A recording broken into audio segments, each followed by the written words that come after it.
આપણા બિઝનેસમાં એવું તો નથી ને કે આપણે આપણા કસ્ટમરને 60 દિવસની ઉધારીએ માલ વેચતા હોય અને એ આપણને 90 અથવા 120 દિવસ કે એથી વધારે સમય પછી આપણને પેમેન્ટ કરે છે અને આપણે આપણા સપ્લાયરને જેણે આપણને 30 દિવસની ક્રેડિટ લિમિટ આપેલી હોય છે તો આપણે એને 30 દિવસમાં જ પેમેન્ટ કરવું પડે છે.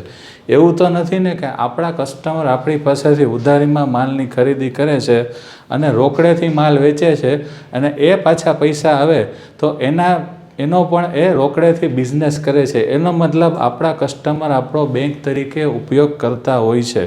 આપણા બિઝનેસમાં એવું તો નથી ને મિત્રો કે આપણે આપણા કસ્ટમરને વધારે ને વધારે ઉધારીમાં માલ આપતા જઈએ છીએ કારણ કે આપણી એની જૂની ઉધારી લેવાની બાકી છે એની લાલચમાં આપણે એવું વિચારીએ છીએ કે જો એને હજી હું બીજો માલ ઉધારીમાં નહીં આપું તો તે આપણી જૂની ઉઘરાણી નહીં કાઢે.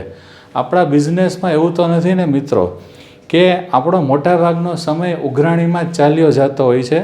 જે સમય આપણે આપણા બિઝનેસના ગ્રોથ માટે આપવાનો હોય છે. મિત્રો, તમારા બિઝનેસમાં સેલ્સ તો વધે છે પણ એવું તો નથી ને કે ખાલી ટર્નઓવર ફરતું હોય. તમે જેટલો પ્રોફિટ કમાતા હો એ ખાલી બેંકનું વ્યાજ ચૂકવવામાં જ વપરાઈ જતો હોય.